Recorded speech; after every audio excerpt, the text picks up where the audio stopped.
dozen apartments here at this complex in Chesapeake. I spoke with one woman who tells me she went to the store, and when she came back, she lost nearly all of her belongings. All of my stuff is thrown to the side and my floor is gone. Floor gone, baseboard's gone. Jamila Dorsey remained in shock Thursday, less than 24 hours after a frantic call from her neighbor at the Thrive Apartments in Chesapeake. That's where the Chesapeake Fire Department says a fire began in the back of these second floor units, which quickly spread to at least 8 nearby units through the attic space. I had just left home and my neighbor who lives upstairs called me and was like, "Are you okay? Where are you at?" And I was like, "I'm at the store, what's wrong?" And she's like, "The building is on fire." And I'm like, "What? Like, you know, like on fire?" Dorsey scrambled back to the complex to see the fire damage up close.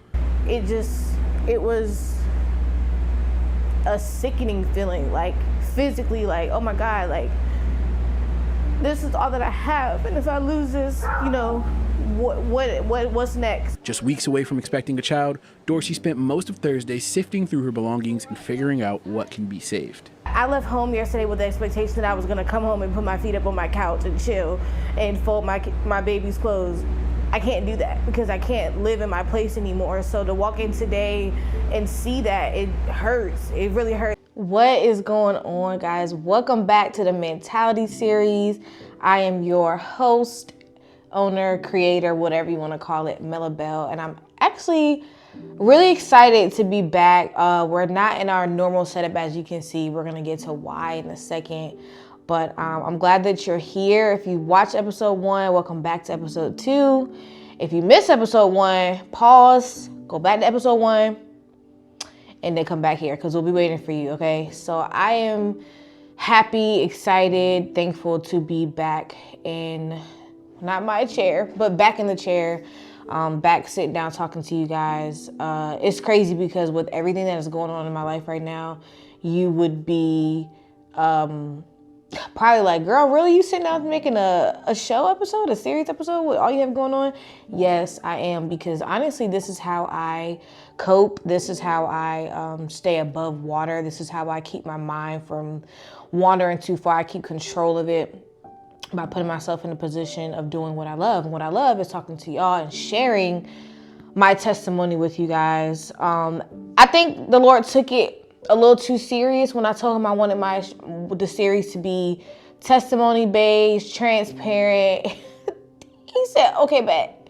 So as you guys can see in the beginning of this video, I just this week, today is Friday, 2 days ago, my apartment complex, my apartment building specifically, caught on fire. And the way that our buildings are, it's like one big building. Well, there's different buildings, but the building is one huge building, and it's broken down into like 3 sections. So let's say one section, firewall, section 2, firewall, section 3. But we're all in the same building. So the building to the right of my actual apartment caught fire, like in a blaze, as you can see from the clips. Which, let me tell you, does not do it justice to see it in person. It just doesn't. And, you know, luckily, let me start with the thankful side. The bright side is that my apartment was not burned down. The building next to mine, connected to mine, completely gone. It's completely done. It's completely incinerated. So I'm thankful.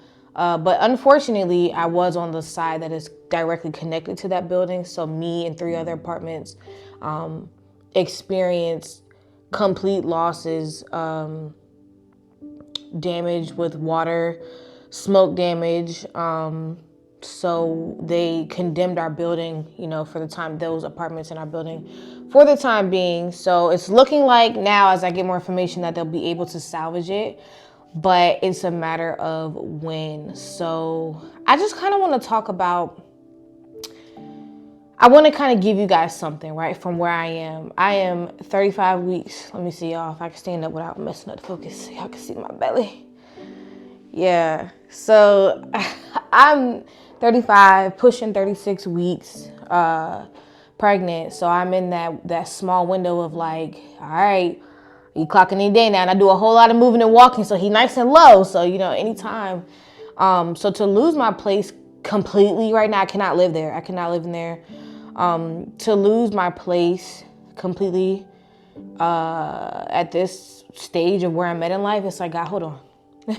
this is all that I have. Like, I need all my things. I need all that I have. And like this, like I have more things to get. I don't have enough. Like, and being in that franticness of like, God, I don't know. It's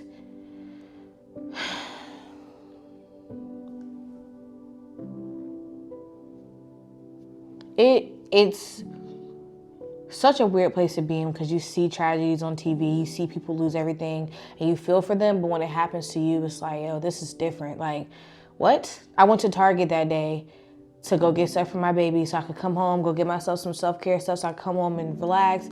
I didn't get to come home. I left that day and never got to come home.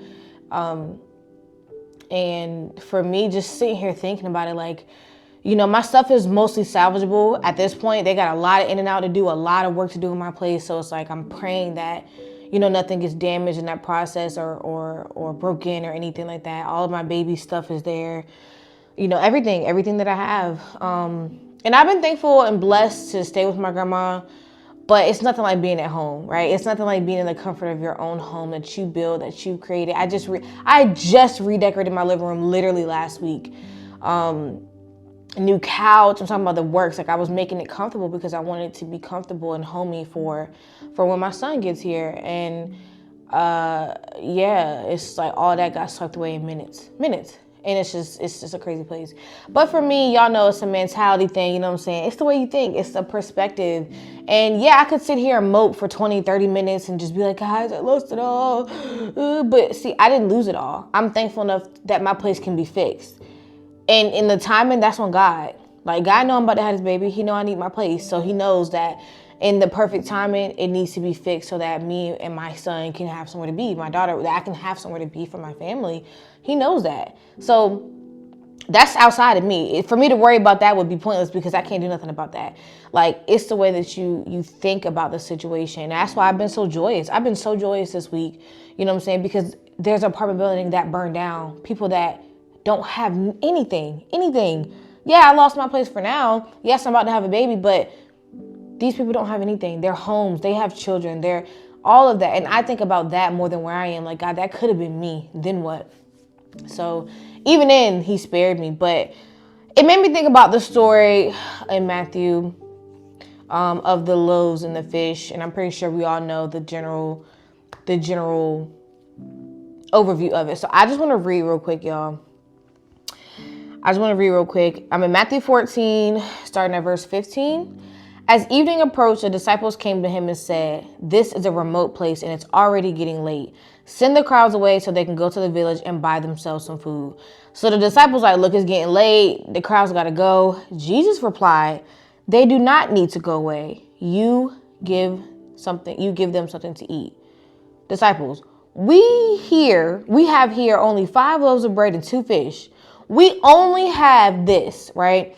And this is how I felt. God, I only have this. I can only take this to my grandma. I don't have enough. I only have this much money. What am I going to do if I have to move? I only have this.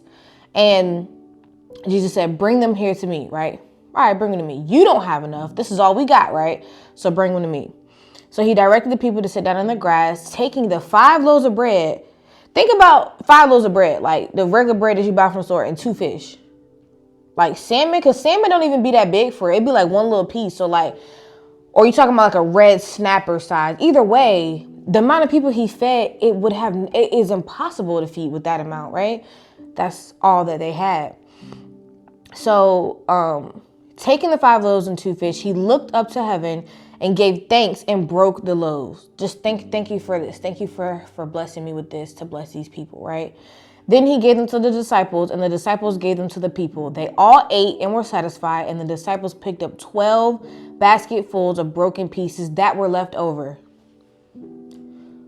If it ain't Jesus, then who? How you go from we don't have enough to we got leftovers? Come on now. How do I go from I don't have enough, God, my place is gone, I need this, to I'm going to end up having more than enough, to I'm going to end up having abundance, to my son's going to have an abundance, to my finances are about to make a 360? How? That's Jesus for you, okay? That's my God, okay? That's mine. So, and it says the number of those who ate was about 5,000 men, besides women and children. Meaning, and I looked up what besides meant. What is the actual meaning? Meaning apart from, meaning not including. You're telling me that Jesus fed 5,000 plus people with 5 loaves of bread and 2 fish. I thought about that and I was thinking on my way and I'm praying like, God, what am I going to say today? What am I going to say in today's episode?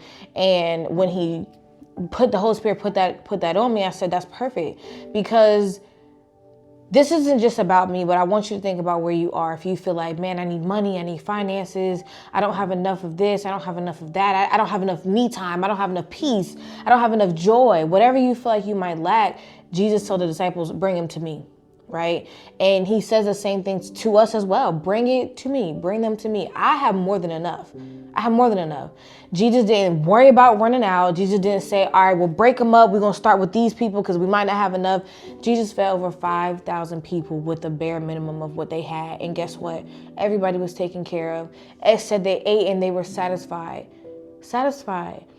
You're going to be satisfied. You're going to have more than enough. You have everything that you need. You don't need an abundance and overflow. God is going to make sure you have what you need when you need it. I'm telling you that. I am sitting here very, very pregnant, needing a lot. But I can honestly say, guess what? When I woke up, when I went to bed last night, I had food to eat. I had a place to lay. I had gas in my car. That's what I needed for yesterday. I woke up today and what? Same thing. I had breakfast this morning. I have gas in my car. My vehicle works. I can get to where I need to get to. I can get here to record for you guys. I have lunch. I have what I need for right now. It's not about what you need next week, what you need next month. Focus on the right now. God said, I'm going to feed these people right now. He didn't say, all right, well, Jesus, what we going to eat tomorrow? Because, we ain't really got much. We only got 12 baskets. Nah, but right now, you're taken care of. And I want you to find peace in that and be calm. And I'm taken care of because we're taken care of. I am so blessed to be in a situation that I'm in because God has me. And there's nobody else that I'd rather rely on except for God. Like, there's nobody else that I'd rather be in a situation where God, I need it, because guess what? He gonna come through. And he's been making ways and avenues for me to be blessed this entire week. This entire week I haven't missed a beat. Like, has it been a struggle emotionally? Absolutely. Even physically, it's been a lot on my body, but I'm blessed, and I just want to leave you guys with that. Like, this wasn't really a long, drawn out episode. It's just, I wanted to come on here and just say that it's crazy, but it's not coincidental, right? It's not like, God, how did this just happen now? And I'm about to have this baby. There's no coincidence. It's crazy, but it's not coincidental. It's intentional. And when I say it's intentional on God's part. He knows what he's doing. He knows what he's doing. And people have been reaching out to me left and right like, you're just so positive. Like, it's not a front, baby. It's for real. And I told one of my friends, she said, I just love how positive you are. You find the positive in everything. And I was like, you have to, or it will consume you, because it will. If I sat and worried about the things I don't have and worried myself into, I only have this many weeks, I only have this many days, my apartment's not ready, they don't have a date yet, like they don't know when, all my stuff. If I went into that, y'all, I would be stressed, depressed, and I would not be the mentality coach that I pride myself on being. So yeah, like I had to dust my shoulders off and say, my God he doesn't fail. He never fails me. He never will fail me. This is just another reason. And another thing is, like, I'm not going to sit here and give the enemy all this credit, because you don't know how God works. Yes, a fire is tragic. So it's like, people say, why does God allow those things? Because he puts you in a place where you need him more than anybody or anything else, so he can show up and show out. So I don't even put this on the enemy, right? Because that's giving him too much credit. That's giving him too much. I don't do that. I don't deal with the enemy. You feel me? Like, I don't deal with him. I don't give him no credit. I'm not about to give you no credit. Oh, you did this. You're attacking me. Nah, chin up. Because sometimes God does things. He allows things. Nothing can happen without God say so. That's another thing. When we go around giving the enemy all this, nothing happens without God saying, all right, let's see. All right, put it to the test. Just like Job. The enemy didn't do nothing that God didn't approve, right? So that's what I pride myself on. Jesus has the loaves and the fish for me in a situation where I lack, where I physically lack, and the things but spiritually I'm full. Spiritually I'm strong, and my community is amazing. They look out for each other. You know what I'm saying? My church family has 10 toes. My family, 10 toes. Even just you guys, like my followers, my friends, my internet friends, like you guys have been amazing. And I just want to say thank you. So I had people ask me, what do you need? What can I do to help? And I'm such a people person. I think about others. I'm like, people got their own stuff going on. I know I got what I got going on, but somebody else got something going on. Money tight for everybody. Like, I'm not a person that's like, oh, here's my Cash App. Like, yeah, just send this and do this. That's just not me. It takes a lot for me to accept anything, help or anything from people, because it's just a weird place for me to be. It's hard for me to accept.